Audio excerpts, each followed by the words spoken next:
This little 5-inch quilt block is called Squared Up, and today I'm going to show you how to make it.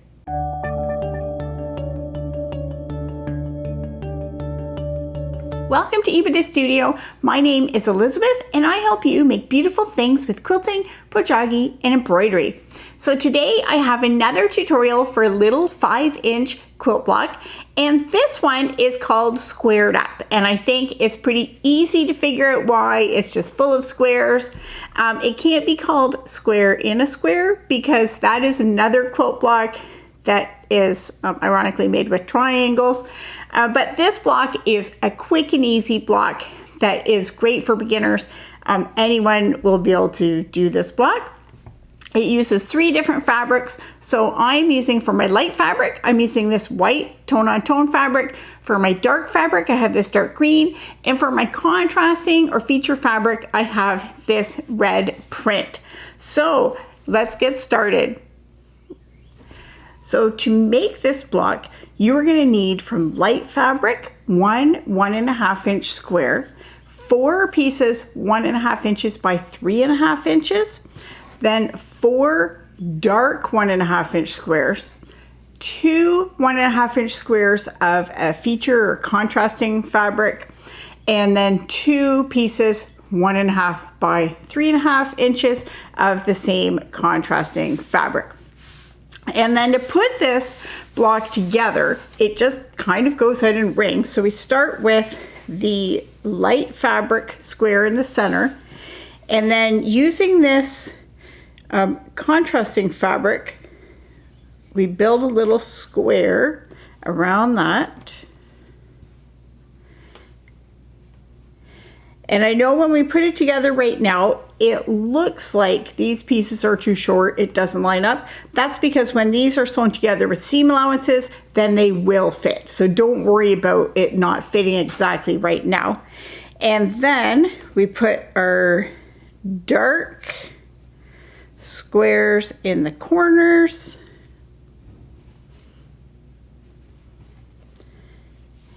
And then our light pieces go on north, south, east, and west.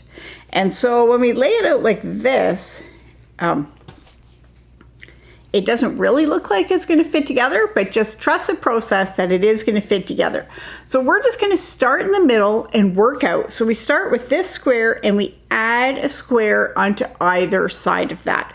And we're just going to use 1/4 inch seams. And remember, because these pieces are small, then you really need to be precise with your 1/4 inch seams. So stitch those together and then press the seams towards the darker fabric, and then we'll bring it back and see how it fits into the block. So now we have these pieces put together, and take a second and measure this, and this should be 3.5 inches long.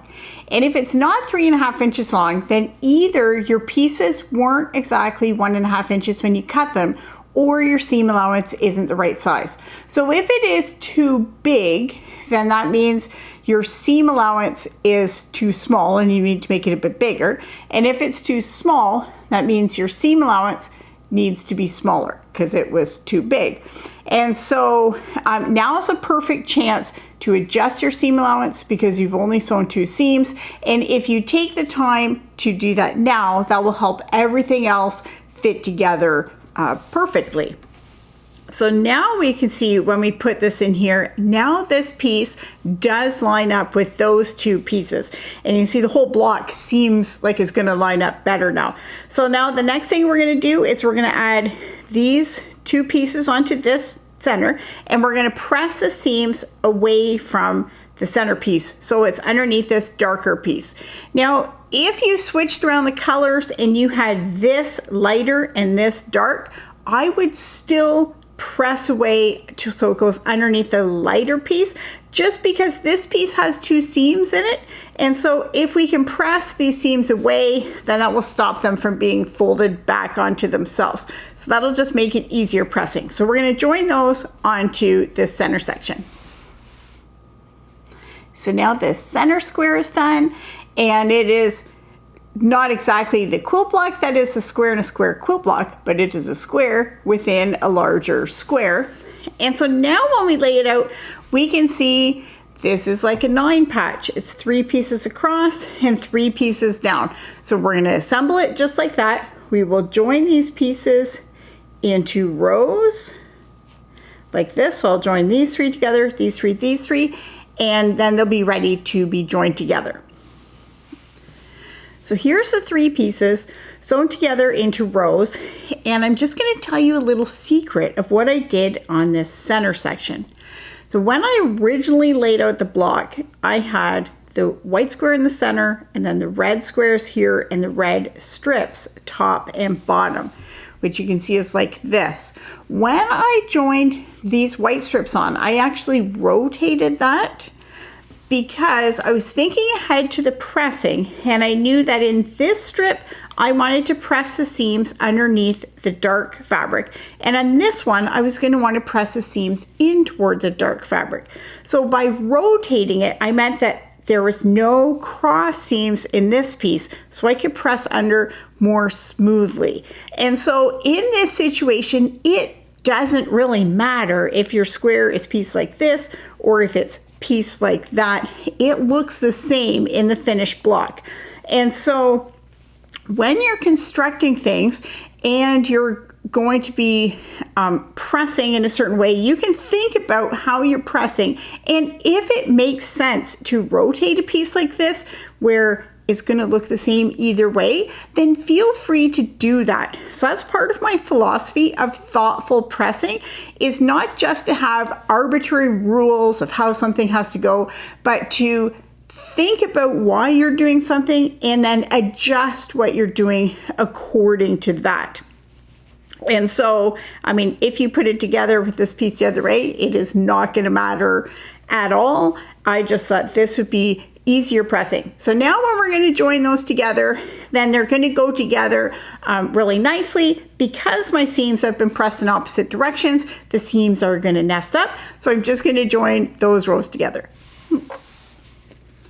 So here's the finished block, and in the top and bottom rows, when I added those, I pressed these seams up towards those rows so that this piece that has the cross seams is pressed away. They're not pressed back onto themselves. So that is a tiny little detail. If you press your seams the other way, it's not wrong. I wouldn't try and go back and fix it, but this will just make your finished piece a little bit flatter. So this block is 5.5 inches, so that it will be 5 inches in your finished quilt. If you like these little 5-inch blocks, I do have a whole playlist and a collection of 5-inch block tutorials, so you can have fun with checking that out. And for more quilting tutorials, patterns, and inspiration, check out my website, epidastudio.com.